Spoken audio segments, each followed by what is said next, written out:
Second half ఎలా ఉంది? First హాఫే కదా, ఫస్ట్ హాఫ్ ఇంటర్వెల్ తర్వాత ఫస్ట్ 20 మినిట్స్ చూడలేదు. ఓకే, బట్ ఇంటర్వెల్ ముందైతే కొంచెం బాగానే ఉంది. సో ఇంటర్వెల్ వరకు డ్రాగ్ ఉందంటారా? కొంచెం సెకండ్ దగ్గర నుంచి అయితే కనుక కొంచెం ఫాస్ట్గా వెళ్ళిపోయింది. సెకండ్ హాఫ్ చాలా బాగుందంట. బ్యాక్గ్రౌండ్ చంపేశాడు అసలు, దానికే పిచ్చెక్కేస్తుంది అక్కడక్కడ.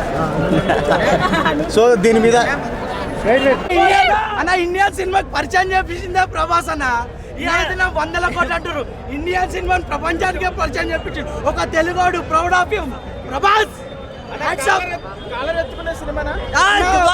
ప్రతి ఒక్క ఫ్యాన్ కాలర్ ఎత్తుకున్న సినిమా అన్న మా ప్రభాస్. ప్రతి ఇంటిని పాలి చూడాల్సిన సినిమా. కాకపోతే ఫైట్స్ చాలా ఉన్నాయి.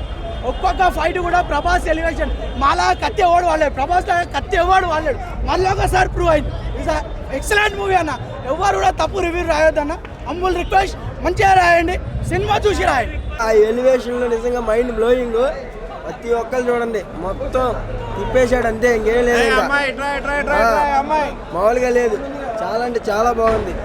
ఆ కట్అవుట్ మామూలుగా లేదు. ఆ సీన్లు కానీ అవి కానీ హీరోయిన్ వేస్ట్ గా పెట్టినట్టు అనిపించింది సినిమాలో అంతే. సాంగ్ లేదా, ఐటమ్ సాంగ్ లేదా? ఐటమ్ సాంగ్ కదా, ఏమీ లేదు.